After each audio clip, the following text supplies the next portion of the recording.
ಇದ್ರ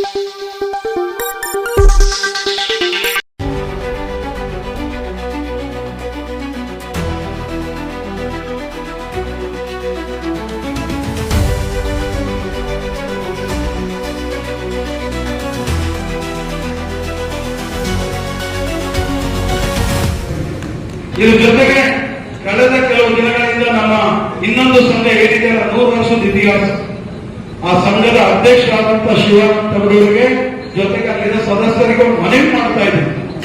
ಪತ್ರಕರ್ತರಾದವರು ವಸ್ತುನಿಷ್ಠ ವರದಿ ವಿತ್ ಎವಿಡೆನ್ಸ್ ಸಮೇತ ದಾಖಲು ಮಾಡಬೇಕು. ಅದು ಬಿಟ್ಟು ಗಾಳಿಗೆ ಗುಂಡು ಹೊಡೆದ ರೀತಿ ಇವತ್ತು ಡಿಜಿ ಅಂಡ್ ಐಜಿಪಿ ಏನಿದ್ರೆ ಪೊಲೀಸ್ ಮಹಾನಿರ್ದೇಶಕರಿಗೆ ಹೋಗಿ ನಕಲಿ ಪತ್ರಕರ್ತರ ಸಂಘಟನೆ ಇದೆ, ನಕಲಿ ಪತ್ರಕರ್ತರು ಆವರಣ ಇದೆ, ಅವನ್ನೆಲ್ಲ ಇದು ಮಾಡಿ ಅಂತ ಲೆಟರ್ ಕೊಡ್ತಾರೆ. ಇವತ್ತು ನಾನು ವೇದಿಕೆ ಮೂಲಕ ಆ ಸಂಘಟನೆಯಲ್ಲಿ ಇರುವಂತಹ ಕಾರ್ಯನಿರತ ಪತ್ರಕರ್ತರ ಸಂಘದ ಅಧ್ಯಕ್ಷ ಏನಿದ್ದಾರೆ ಶಿವಾನಂದರವರಿಗೆ ಮನವಿ ಮಾಡ್ತಾ ಇದ್ದೀನಿ.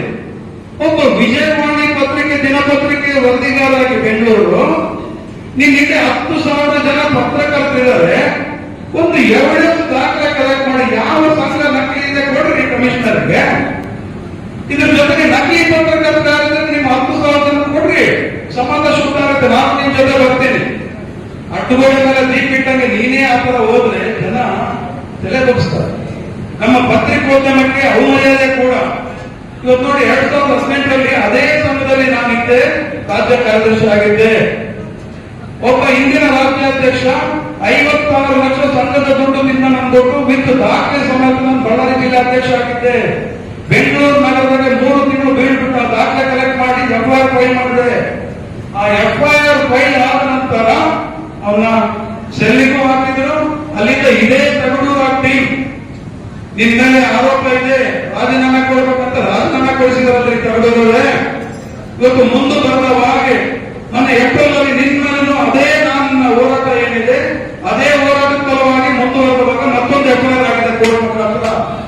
ಅದರಲ್ಲಿ ನೀನು ಒಬ್ಬ ಆರೋಪಿಯಾಗಿ ಶಿವಾನಂದರವರೇ, ನಿನಗೆ ಆರೋಪ ನೀನು ಹಿಂದೆ ಬಂದ್ರೆ ರಾಜೀನಾಮೆ ಕೊಡ್ತಿದ್ದಿ. ನಿಜವಾಗೂ ನೀನು ಪತ್ರಿಕೋದ್ಯಮಕ್ಕೆ ಒಂದು ಘನತೆ ಗೌರವ ತರಬೇಕಂದ್ರೆ ಈ ಕೂಡಲೇ ನೀನು ರಾಜೀನಾಮೆ ಸಲ್ಲಿಸಿ ಅದರಿಂದ ಮುಕ್ತನಾಗಿ ಬರೋವರೆಗೆ ಪತ್ರಕರ್ತರ ಮಾನ ಉಳಿಸಿಬಿಟ್ಟು ಇವತ್ತೇನ ಪತ್ರಕರ್ತನ ಒಂದು ಹಿರಿಮೆ ಕಾಪಾಡಬೇಕಂತ ಈ ವೇದಿಕೆ ಮೂಲಕ ತಗಡೂರು ನನ್ನ ತಮ್ಮನಾಗಿ ನಿನಗೆ ಒಂದು ಕಿವಿ ಮಾತು ಹೇಳ್ತಾ ಇದ್ದೀನಿ. ಮಾಧ್ಯಮನ ತಲೆ ಬಗ್ಸೋ ರೀತಿ ಮಾಡಬಾರ್ದು. ನಿನ್ಮೇಲೆ ಆರೋಪ ಬಂದಿದೆ. ಇದೇ ಆರೋಪ ಹಿಂದೆ ರಾಜು ಮೇಲೆ ಬಂದ ನೀವೆಲ್ಲ ಸೇರಿ ರಾಜೀನಾಮೆ ಕೊಡಿಸಿದ್ರಿ, ಸಂತೋಷ. ಇವತ್ತು ಅದೇ ಆರೋಪ ನೀನು ಭಾಗಿ ಅಂತ FIR ಮಾಡಿದ್ದಾರೆ. ಅದು ಮುಂದೆ ಈ ಆರೋಪ ಅಪರಾಧಿಗೆ ಹಾಕೋದು ಏನಾಗುತ್ತೋ ಗೊತ್ತಿಲ್ಲ. ಕೋರ್ಟಲ್ಲಿ ದಯಮಾಡಿ ರಾಜೀನಾಮೆ ಕೊಟ್ಟು ಬನ್ನಿ. ಹಿಂದೆ ಒಂದು ಗಾಜಿನ ಮನೆಯಲ್ಲಿ ನಿಂತ್ಕೊಂಡು ಇವತ್ತು ನಿಜವಾದ ಪತ್ರಕರ್ತರಿಗೆ ನಕಲಿ ಪತ್ರಕರ್ತರು ನಕಲಿ ತಾಕತ್ತು ಕಮ್ಮಿಯೋ ಯಾರು ನಕಲಿ ಯಾರು ಅಸಂಗತ ಒಂದು ಪೊಲೀಸರಿಗೆ ಕೊಡಕ್ಕೆ ಪೊಲೀಸರಿಗೆ ಮಾಡ್ತಾರೆ. ನಾವು ಎವಿಡೆನ್ಸ್ ಕೊಟ್ಟು ಈಗ ಆಗಿದೆ ನಮಗೆ ಅಂತ ಹೇಳಿದ್ರೆ ಅವ್ರನ್ನ ಕರೆಸಿ ವಿಚಾರಣೆ ಮಾಡಿ ಅವ್ರ ಮೇಲೆ FIR ಮಾಡಿ ಮುಂದಿನ ಕಾನೂನು ಕ್ರಮ ಮಾಡ್ತಾರೆ. ಅಷ್ಟು ಗೊತ್ತಿದ್ದ ರೀತಿ ಗಾಳಿಯಲ್ಲಿ ಗುಂಡು ಹೊಡೆದ ಕೆಲಸ ಖಂಡಿತವಾಗಿ ನಿಲ್ಲಿಸಬೇಕು. ತಗಡೂರೇ ಇದು ನಿಲ್ಲಿಸ್ತಾ ಇದ್ರೆ 31 ಜಿಲ್ಲೆನಲ್ಲಿ ನಾನು ಹೋರಾಟ ಕರೆ ಕೊಡ್ತೀನಿ. ನಿಮ್ಮ ಮುಖವಾಡನ ರಾಜ್ಯ ಕನವಾಡ ಮಾಡ್ತಿರೋ ಈ ಸಂದರ್ಭದಲ್ಲಿ ಎಲ್ಲ ಪತ್ರಕರ್ತರಿಗೆ ನಾನು ಹೇಳೋದ್ರ ಜೊತೆಗೆ ನಿಮಗೇನೇ ಕಷ್ಟ ಇತ್ತಂದ್ರೂ ಇನ್ನು ಕೇವಲ 1 ವರ್ಷದಲ್ಲಿ ಕ್ಷೇಮ ನಿಧಿ ಆಗ್ತದೆ. ಇವತ್ತು ನಮ್ಮ ಕಿವಿನಲ್ಲಿ ನಮ್ಮ ಹಿರಿಯ ವೆಂಕಟೇಶ್ವರ ಬೆಳಗ್ಗೆ ನಮ್ಮ ಆಯ್ಕೆ ರಿಪೋರ್ಟ್ ಇದ್ದಾರೆ. ಆದೂರು ಹನುಮಂತರಾಯ ರಾತ್ರಿ ಇಲ್ಲಿ ಬರಕ್ ಲೇಟ್ ಆಯ್ತು. 11 ಗಂಟೆವರೆಗೆ ನಾನು ಇನ್ಫಾರ್ಮ್ ಮಾಡ್ತಾರೆ. ಅವರೇ ನಾಟಿದ್ದೆ ಸಾಮಾನ್ಯ ನನಗೆ ಉಳಿಯ ಕಾಸು ಕೊಟ್ಟು ಬೆಳಿಗ್ಗೆ 6 ಗಂಟೆಗೆ ಬಂದು ಅವ್ರ ಮನೆ ಕರ್ಕೊಂಡು ಹೋಗಿ ಟೀ ಕುಡಿಸಿ ನನಗೆ ಬೀಳ್ಕೊಟ್ಟಂತ ಸಂದರ್ಭದಲ್ಲಿ ಬಂಗ್ಲೂರೇ ನಿಮ್ಮ ಹೋರಾಟವನ್ನು ಕಾರ್ಯಕ್ರಮ ಇವರು ಪತ್ರಿಕಾ ಮಾಧ್ಯಮದವರು ಮಾಡ್ತಾರೆ. ಇವರು ಮಾಡುವ ಪತ್ರಿಕಾ ಮಾಧ್ಯಮವನ್ನು ಬಿಟ್ಟು ವೈದ್ಯ ನಾ ಮಾಡೋದು ಈ ಕಾರ್ಯಕ್ರಮ. ಇದು ನಮ್ಮ ಕಾರ್ಯಕ್ರಮ, ನಾವು ನಿಂತು ಮಾಡ್ತಕ್ಕಂಥ ಕಾರ್ಯಕ್ರಮ. ಸನ್ಮಾನ ಇದೆ, ವೇದಿಕೆ ಇದೆ, ಪ್ರಸಾರ ಇದೆ, ಎಲ್ಲರೂ ನಾವು ಸಮಾಜದೊಳಗ ಏನು ಸಾಧನೆ ಮಾಡ್ಬೇಕನ್ನೋದಿರ್ತದ ಅವರು ಈ ಕಾರ್ಯಕ್ರಮ ಮಾಡಬೇಕು. ಅದಕ್ಕೆ ನಮ್ಮ ಶಿವಮೂರ್ತಿ ಅವರು ಹೇಳಿದೆ, ನಮ್ಮ ದೊಡ್ಡ ಶಿಷ್ಯ ಎಲ್ಲರ ಎಲ್ಲರ ಹೆಸರು ಹೇಳಿದ್ರೆ ಅದಾಗತ್ತೆ. ವೇದಿಕೆ ಮೇಲೆ ಏನಾದಲ್ಲ ತಾವು ಬಿಟ್ಟು ಹೊರಗಿಂದ ಬಂದವರೆಲ್ಲ ಅವರು ಶಿಷ್ಯರೇ. ಅದು ಉಳಿದವರೆಲ್ಲ ಇದು ನಮ್ಮ ಜನತಾ ಬಂದವರ ಶಿಷ್ಯರು. ಅವರ ಕಾರ್ಯಕ್ರಮ. ಅದಕ್ಕೆ ನಾನು ಶಿವಮೂರ್ತಿ ಅವರು ಈ ಕಾರ್ಯಕ್ರಮ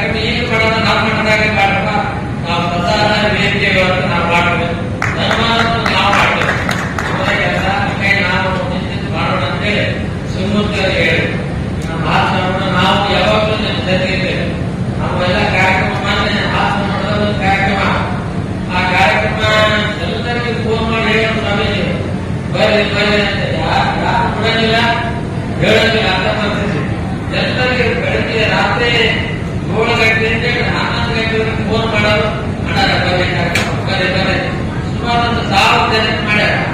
ಅಲ್ಲಿ ಬಂದದ್ದು 50 ಜನ ಬಲ್ಲ. ಈ 1000 ಜನ ಯಾವಾಗ ಬರ್ತಾರಂದ್ರ ಇಲ್ಲೇ ಕೂತಾರ ಕರೆಯೋರು. ಆ ಲೇಖನ ಹೊರಬಂತಂದ್ರ 1000 ಜನ 10,000 ಜನ ಬಲ್ಲ. ಹಂಗಾಗಿ ಈ ಕಾರ್ಯಕ್ರಮ ಏನಾದ್ರೂ ಯಶಸ್ವಿ ಆಗ್ಬೇಕಂದ್ರ ಪತ್ರಿಕಾ ಮಾಧ್ಯಮದವರು ಇವತ್ತು ನಮ್ಮ ತಾಲೂಕಿನಾಗ ರೈಲ್ವೆ ಹೋರಾಟ ಇರ್ಬೋದು, ನೀರಾವರಿ ಹೋರಾಟ ಇರ್ಬೋದು, ಮಾಲಿನ್ಯ ನೀರು ತರೋದಿರ್ಬೋದು, ಕಿಲೋಮೀಟರ್ ಇರ್ಬೋದು, ನದಿ ತುಳಿ ಅವೆಲ್ಲ ಕಾರ್ಯಕ್ರಮ ಅದರೊಳಗೆ ಜನ ಯಡೂರಪ್ಪ ಅವರಿಗೆ ಏನಾದರೂ ಪ್ರೋತ್ಸಾಹ ಧನಗಳಾಗಿರ್ಬೋದು, ಸರ್ಕಾರದ ಸೌಲಭ್ಯಗಳಾಗಿರ್ಬೋದು, ಮತ್ತೆ ಇದು ಏನೇನು ನಾವು ಸರ್ಕಾರದಿಂದ ಪಡ್ಕೊಳ್ಬೇಕಾಗಿರ್ತಕ್ಕಂಥ ಸೌಲಭ್ಯಗಳಿದಾವಲ್ಲ, ಅವು ಸರಿಯಾದ ರೀತಿಯಲ್ಲಿ ಅವರಿಗೆ ಸಿಕ್ಕಿಬಿಟ್ರೆ ಈ ಮಾರ್ಗಮಟ್ಟ ಪತ್ರಕರ್ತರು ಭಯೋತ್ಪಾದಕರಂತ ವಿಷಯ ಬಂತು, ಅದಕ್ಕೆ ಅಲ್ಲಿ ಕುಳಿಸ್ಲಾಗ್ಬಿಟ್ಟಾಗ ಅದಾಗಲಿಲ್ಲಪ್ಪ ಅಂದ್ರೆ ಕೆಲವೊಂದು ಸಂದರ್ಭ ಈ ಒಂದು ಸಮಾಜದೊಳಗೆ ಎಲ್ಲಾ ರೀತಿಯಾಗಿರ್ತಕ್ಕಂಥ ವ್ಯಕ್ತಿಗಳನ್ನ ನಾವು ಕಾಣಬೇಕಾಗ್ತದೆ. ಆ ಸಂದರ್ಭವನ್ನು ನಾವು ತಂದುಕೊಳ್ಳೋದು ಬೇಡ. ಸರ್ಕಾರದ ಎಲ್ಲ ಸೌಲಭ್ಯಗಳನ್ನು ಪಡೆದುಕೊಳ್ಳೋಕೆ ನಿಮಗೆ ಸಾರ್ವಜನಿಕರಿಗಿಂತ ಹೆಚ್ಚಿನ ಹಕ್ಕಿದೆ. ಯಾಕಂದ್ರೆ ಪತ್ರಿಕಾ ರಂಗ ಅಂತಕ್ಕಂಥದ್ದು ಬಹಳ ವಿಶೇಷವಾಗಿರ್ತಕ್ಕಂಥ ಮತ್ತು ಧೈರ್ಯಶಾಲಿಯಾಗಿರ್ತಕ್ಕಂಥ ಮಾಧ್ಯಮ. ಅದು ಒಂದು ಬೆನ್ನಿನ ಹನಿ 100 ಮಂದಿಗೆ ಎದೆ ನಡೆದು ಬಳಸ್ತಾರೆ. ಅಂತ ಕೆಲಸವನ್ನ ಪತ್ರಿಕಾ ಮಾಧ್ಯಮದವರು ನೀವೆಲ್ಲ ಮಾಡ್ತಕ್ಕಂಥ ಶಕ್ತಿ ಧೈರ್ಯ ನಿಮಗೆ ಐತಿ. ಆದರೆ ನಿಮ್ಮ ಬೆನ್ನಿಗೆ ಬೆನ್ನೆಲುಬಾಗಿ ನಿಂತಿರ್ತಕ್ಕಂಥವರು ಯಾರು ಕೂಡ ಇಲ್ಲ. ಹಾಗಾಗಿ ನಿಮ್ಮ ಬೆನ್ನೆಲುಬನ್ನು ಗಟ್ಟಿ ಮಾಡತಕ್ಕಂಥ ಕೆಲಸವನ್ನ ಭಾರತ ಸರ್ಕಾರ ಆಗಿರ್ಬೋದು, ಕರ್ನಾಟಕ ಸರ್ಕಾರ ಆಗಿರ್ಬೋದು ಮಾಡಿದ್ರೆ ನೀವು ಇನ್ನೊಬ್ಬರಿಗೆ ಸಲಹೆ ಮಾಡತಕ್ಕಂಥ ಅವಶ್ಯಕತೆ ಇರೋದಿಲ್ಲ. ನಿಮ್ಮದೇ ಆಗಿರ್ತಕ್ಕಂಥ ಜೀವನಕ್ಕೆ ಬೇಕಾಗಿರ್ತಕ್ಕಂಥ ಎಲ್ಲ ಸೌಲಭ್ಯಗಳನ್ನ ಸರ್ಕಾರ ಮಾಡಿಕೊಟ್ರೆ ಸಮಾಜವನ್ನು ತಿದ್ದುವ ಕೆಲಸ ನಮಗಿಂತ ಹೆಚ್ಚಾಗಿ ಪತ್ರಿಕಾ ಮಾಧ್ಯಮಗಳು ಮಾಡತಕ್ಕಂಥ ವಿಶ್ವಾಸ ನಮಗಿಂತ ಇರತಕ್ಕಂಥ ಮಾತನ್ನು ಈ ಸಂದರ್ಭದಲ್ಲಿ ತಿಳಿಸಿ. ಶಿಕ್ಷಣ ರತ್ನ ನನ್ನಂತ ಪ್ರಶಸ್ತಿಯನ್ನ ಕೊಟ್ಟಿದ್ದಾರೆ. ಖಂಡಿತವಾಗ್ಲೂ ನಾನು ನಮ್ಮ ಎಲ್ಲ ಕರ್ನಾಟಕ ಕಾರ್ಯನಿರತ ಪತ್ರಕರ್ತರ ಸಂಘಕ್ಕೆ ನನ್ನ ತುಂಬ ಹೃದಯದ ಅಭಿನಂದನೆಗಳನ್ನು ನಾನು ಸಲ್ಲಿಸಲಿಕ್ಕೆ ಇಷ್ಟಪಡ್ತೀನಿ. ನಾನು ಪದೇ ಪದೇ ಈ ತಾಲೂಕಲ್ಲಿ ಇರ್ಬೇಕಾದ್ರೆ ನಾನು ಹೇಳ್ತಾ ಇದ್ದೆ, ಎಲ್ಲ ತಾಲೂಕುಗಳಿಗೆ ಹೋಲಿಸ್ಕೊಂಡ್ರೆ ಹಗರಿಬೊಮ್ಮನಹಳ್ಳಿಯಲ್ಲಿರ್ತಕ್ಕಂಥ ಪತ್ರಿಕಾ ಮಾಧ್ಯಮದವರು ಸ್ವಲ್ಪ ವಿಭಿನ್ನವಾಗಿರ್ತಾರೆ. ಅವ್ರ ಸಂಘಟನೆ ಹೇಗಿರ್ತದೆ ಅಂತ ಹೇಳ್ತಿದ್ರೆ ಸ್ವಲ್ಪ ಸಮಾಜಮುಖಿಯಾಗಿ ಕೆಲಸ ಮಾಡ್ತಕ್ಕಂಥದ್ದು, ಅಥವಾ ಜನಕ್ಕೆ ಏನಾದ್ರೂ ಒಂದು ವಸ್ತುವನ್ನು ಕೊಡ್ತಕ್ಕಂಥದ್ದಾಗಿರ್ಬೋದು, ಅಥವಾ ಮಕ್ಕಳಿಗೆ ಏನಾದ್ರೂ ಕೊಡ್ಬೇಕಿರ್ತಕ್ಕಂಥದ್ದು ಮಿತವಾಗಿರ್ತದೆ, ಅಥವಾ ತುಂಬಾ ಡಿಪ್ರೈವ್ಡ್ ಪೀಪಲ್ಸ್ ಅಂತ ಕರಿತೀವಿ, ಆ ಜನಕ್ಕೆ ಒಂದಷ್ಟು ಒಳ್ಳೆಯ ಕೆಲಸ ಮಾಡ್ಬೇಕಿರ್ತಕ್ಕಂಥ ಒಂದು ಸದಾಶಯಕ್ಕೆ ಅವರು ಇಟ್ಕೊಂಡಿರ್ತಾರೆ. ಈ ತರ ಹಲವಾರು ರಂಗದಲ್ಲಿ ತುಂಬಾ ಜ್ಞಾನ ಸೆಕ್ಟರ್ ಅಲ್ಲಿ ಕೆಲಸ ಮಾಡ್ತಕ್ಕಂಥ ಹುಡುಕಿ ಅವರಿಗೆ ಸನ್ಮಾನ ಮಾಡ್ತಕ್ಕಂಥ ಕೆಲಸವನ್ನು ಇವರು ಮಾಡ್ತಾ ಇರ್ತಾರೆ. ಹಾಗಾಗಿ ಇಂಥ ಹಲವಾರು ಕಾರ್ಯಕ್ರಮಗಳನ್ನ ಇಲ್ಲಿರ್ತಕ್ಕಂಥ ಪತ್ರಕರ್ತರು ಮಾಡೋದನ್ನ ನಾನು ತುಂಬಾ ಹತ್ತಿರದಲ್ಲಿ ನಾನು ಗಮನಿಸಿದ್ದೀನಿ. ಹಾಗಾಗಿ ಬೇರೆಲ್ಲ ತಾಲೂಕುಗಳಿಗೆ ಹೋಲಿಸಿದ್ರೆ ನಮ್ಮ ಹಗರಿಬೊಮ್ಮನಹಳ್ಳಿ ತಾಲೂಕಿನ ಪತ್ರಕರ್ತರು ಅಥವಾ ಮಾಧ್ಯಮ ಮಿತ್ರರು ಒಂದು ರೀತಿ ವಿಭಿನ್ನವಾಗಿ ಕಾಣಿಸ್ತಾರೆ. ಯಾಕೆ ನಾನು ಪತ್ರಕರ್ತರಿಗೂ ಮತ್ತು ಟೀಚರ್ಸ್ ಅಷ್ಟು ಡಿಫರೆನ್ಸ್ ಇಲ್ಲ ಅಂತ ಹೇಳಿ ಪದೇ ಪದೇ ಹೇಳ್ತಾ ಇರ್ತೀನಿ. ಟೀಚರ್ಸ್ಗಳು ನಾವು ಮಕ್ಕಳ ಶೈಕ್ಷಣಿಕ ಅಭಿವೃದ್ಧಿಗೆ ಕೆಲಸವನ್ನು ಮಾಡ್ತಾ ಒಂದು ಸಮಾಜಮುಖಿಯಾಗಿರ್ತಕ್ಕಂತಹ ಅಥವಾ ಸೊಸೈಟಿಯಲ್ಲಿ ಒಂದು ಕಲ್ಚರ್ ಅನ್ನು ಬೆಳೆಸತಕ್ಕಂಥ ಕೆಲಸವನ್ನ ನಾವು ಮಾಡ್ತಾ ಹೋಗ್ತೇವೆ. ಪತ್ರಕರ್ತರು ತಮ್ಮ ಪೆನ್ನಿನಿಂದ ಸಮಾಜದಲ್ಲಿರ್ತಕ್ಕಂತಹ ಬದಲಾವಣೆಯನ್ನ, ಅದರ ಅನುಕೂಲತೆಗಳನ್ನ ಗುರುತಿಸಿ ಅದು ಹೇಗೆ ಬದಲಾವಣೆ ಮಾಡ್ಬೇಕಿರ್ತಕ್ಕಂಥದಕ್ಕೆ ಒಂದು ದಾರಿದೀಪ ಅನ್ನೋ ರೀತಿಯಲ್ಲಿ ಕೆಲಸವನ್ನು ಮಾಡ್ತಾರೆ. Working just like a torch bearer to the society ಅಂತ ನಾವು ಕರೀತೇವೆ. ಅದಕ್ಕೆ ಅಷ್ಟು ಒಳ್ಳೆ ಅದ್ಭುತವಾಗಿ ಕೆಲಸ ಮಾಡ್ತಾರೆ. ಮಾಡಬೇಕಾಗಿ ಅವರಿಗೆ ನಾನು ಕಳಕಳಿಯ ವಿನಂತಿಯನ್ನು ಮಾಡ್ಕೊಳ್ತೀನಿ. ಯಾವುದೇ ಪತ್ರಕರ್ತ ಶ್ರೀಮಂತ ಪತ್ರಕರ್ತರಲ್ಲ.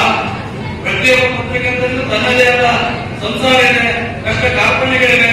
ಅವನು ಹಗಲು ರಾತ್ರಿ ಎನ್ನದೆ, ಬಿಸಿಲು ಗಾಳಿ ಎನ್ನದೆ ಸುದ್ದಿಗಳನ್ನು ಬಿತ್ತರಿಸಿ ಸಮಾಜಕ್ಕೆ ಕೊಡ್ತಕ್ಕಂಥ ಒಂದು ಧೈರ್ಯವನ್ನು ತಾಳಿ ನನ್ನ ಕೆಲಸವನ್ನು ಮಾಡ್ತೇನೆ. ಆ ಕಾರಣಕ್ಕಾಗಿಯೇ ಪತ್ರಕರ್ತರಿಗೆ ಅನೇಕ ಕಡೆ ಜೀವ ಬೆದರಿಕೆ, ಅವರ ಕುಟುಂಬಗಳಿಗೆ ಸಾಮಾಜಿಕ ಭದ್ರತೆ ಇಲ್ಲ, ಅವರಿಗೆ ಜೀವ ವಿಮೆ ಇಲ್ಲ. ಇಂಥ ಎಲ್ಲವುಗಳನ್ನು ಮಾಡತಕ್ಕಂಥ ಕೆಲಸ ಜವಾಬ್ದಾರಿ ಸರ್ಕಾರಗಳ ಮೇಲೆ ಇದೆ ಅನ್ನುವಂಥದ್ದು ಅವರಿಗೆ ನಾನು ತಿಳಿಯಬಯಸ್ತಾ ಇದ್ದೇನೆ ಅನ್ನುವಂಥದ್ದು. ಹಾಗೆಯೇ ನಮ್ದು ಅದೇ ಕೆಲಸ ಇರ್ತದೆ. ಬಟ್ ನೀವು ಏನ್ ಮಾಡ್ತಾ ಇದ್ದೀರಲ್ಲ ಪತ್ರಿಕಾ ಮಾಧ್ಯಮದವರು, ಒಬ್ಬ ಡಾಕ್ಟರ್ನ ಇರ್ಬೋದು, ತೆರೆಮನೆಯಲ್ಲಿ ಕೆಲಸ ಮಾಡ್ತಾ ಇರ್ತಾನೆ, ತೆರೆಮರೆಯಲ್ಲಿ ಅವನು ಸೇವೆ ಮಾಡ್ತಾ ಇರ್ತಾನೆ, ಅಂತವನ್ನ ನಾವು ಹಿಂಸಲ್ಲ. ಈಗ ಜೋಗತಿ ರಾಮಪ್ಪನವರು ಅವ್ರದೇ ಆದಂತ ಕೊಡುಗೆ ಸಮಾಜಕ್ಕೆ ನೀಡ್ತಾ ಇದ್ದಾರೆ, ಡಾಕ್ಟರ್ಗಳು ನೀಡ್ತಾ ಇದ್ದಾರೆ, ಸಾಹಿತಿಗಳು ನೀಡ್ತಾ ಇದ್ದಾರೆ, ಕಲಾವಿದರು ನೀಡ್ತಾ ಇದ್ದಾರೆ ಎಲ್ಲ ಸಮಾಜಕ್ಕೆ. ಇಂಥ ಒಂದು ಕರೆಸಿ ನೀವೇನು ಇವತ್ತು ಸನ್ಮಾನ ಕಾರ್ಯಕ್ರಮ ಇಟ್ಟಿದ್ದೀರಲ್ಲ, ನಿಮ್ಗೆಲ್ಲರಿಗೂ ಹೆಚ್ಚಿನ ರೀತಿಯಲ್ಲಿ ಆ ಭಗವಂತ ಶಕ್ತಿ ನೀಡಲಿ ಅಂತೇಳಿ ಹೇಳಕ್ ಬಯಸ್ತಾ ಇದ್ದೀನಿ. ಅದೇ ರೀತಿಯಾಗಿ ಇವತ್ತು ಕಾರ್ಯಾಧ್ಯಕ್ಷರು ಹೇಳಿದರೆ ಪತ್ರಿಕಾ ಮಾಧ್ಯಮದವರಿಗೆ, ಪತ್ರಿಕಾ ಕಾರ್ಯಕರ್ತ ಪತ್ರಕರ್ತರಿಗೆ ಸಮುದಾಯ ಭವನವನ್ನು ಮಾಡಿಕೊಡ್ರಿ ಅಂತೇಳಿ ಮುಂದಿನ ದಿನಗಳಲ್ಲಿ ನಮ್ಮ ಪುರಸಭೆ ಮೀಟಿಂಗ್ ನಲ್ಲಿ ನಿಮ್ಮ ಪರವಾಗಿ ನಮ್ಮ ಧ್ವನಿ ಎತ್ತದಂತ ಹೇಳ್ತಾ ನಿಮ್ಮೆಲ್ಲರಿಗೂ ಶುಭವಾಗಲಿ ಅಂತ ಹೇಳ್ತಾ ನನ್ನ 2 ಮಾತು ಮುಗಿಸ್ತಾ ಇದ್ದೀನಿ. ಇವತ್ತಿರ್ತಕ್ಕಂಥ ಯುಗ ನೋಡಿದ್ರೆ ಬಹಳ ಮುಂದುತ್ತದೆ ಅಂತಕ್ಕಂಥ. ಯಾವ ರೀತಿ ಅಂತಂದ್ರೆ ಈಗ ನೀವು ಮೊಬೈಲ್ ಓಪನ್ ಮಾಡಿಬಿಟ್ರೆ ಸಾಕು, ನಿಮ್ಮ ಖಂಡಿತವಾಗಿ ಒಂದೂವರೆ ತಾಸು ಸುಮ್ಮನೆ ಒಯ್ತಿರ್ತಾರೆ. ಎಲ್ಲೆಲ್ಲ ನ್ಯೂಸ್ಗಳು, ರೀಲ್ಸ್ಗಳು, ಇನ್ನೊಂದು ಮತ್ತೊಂದು. ಈ ರೀತಿ ಇರುವಂತಹ ಸಂದರ್ಭದಲ್ಲಿ ನಾವು ಪತ್ರಿಕೆಯನ್ನ ಮನೆಗೆ ಕೊಂಡು ಅದನ್ನು ಓದ್ತೀವಿ ಅಂತಕ್ಕಂಥದ್ದು ಬಹಳ ಹಿಂದುಳಿದಕ್ಕಂಥದ್ದು ಅಂತಕ್ಕಂಥದ್ದು. ನಾನು ಪತ್ರಿಕಾ ಮಾಧ್ಯಮದಲ್ಲಿ ಈ ಮಾತು ಯಾಕೆ ಹೇಳ್ತೇನೆ ಅಂತಂದ್ರೆ, ನೀವು ಜೊತೆಗೆ ಇನ್ನೊಂದು ಕೆಲಸವನ್ನ ಆರಂಭ ಮಾಡ್ಕೊಳ್ಬೇಕು. ಜೊತೆಗೆ ನಾವು ಪತ್ರಿಕಾ ಒಂದು ಭಾಗಕ್ಕೆ ಇಟ್ಕೊಂಡ್ರೆ ಇನ್ನೊಂದು ಭಾಗ ನಾವು ಏನಾದ್ರು ವೃತ್ತಿಪರವಾಗಿ ಯಾವಾಗ ಒಂದು ಕೆಲಸ ನಮ್ಮ ಬಟ್ಟೆಯ ಬಾಡಿಗೆ ಇರ್ತಕ್ಕಂಥ ಒಂದು ಕೆಲಸವನ್ನು ಕೈಗೊಂಡ್ರೆ ನಿಜಕ್ಕೂ ಮುಂದಿನ ಜೀವನದಲ್ಲಿ ಬರ್ತಕ್ಕಂಥ ಸಾಧ್ಯತೆ ಪತ್ರಕರ್ತರಿಗೆ ಇದೆ ಅಂತಕ್ಕಂಥ ಮಾತನ್ನು ಕೂಡ ಹೇಳ್ತೀನಿ. ಯಾಕೆ ನಾನು ಸಿನಿಮಾ ನೋಡಿದ್ದೀನಿ. ಸಿನಿಮಾ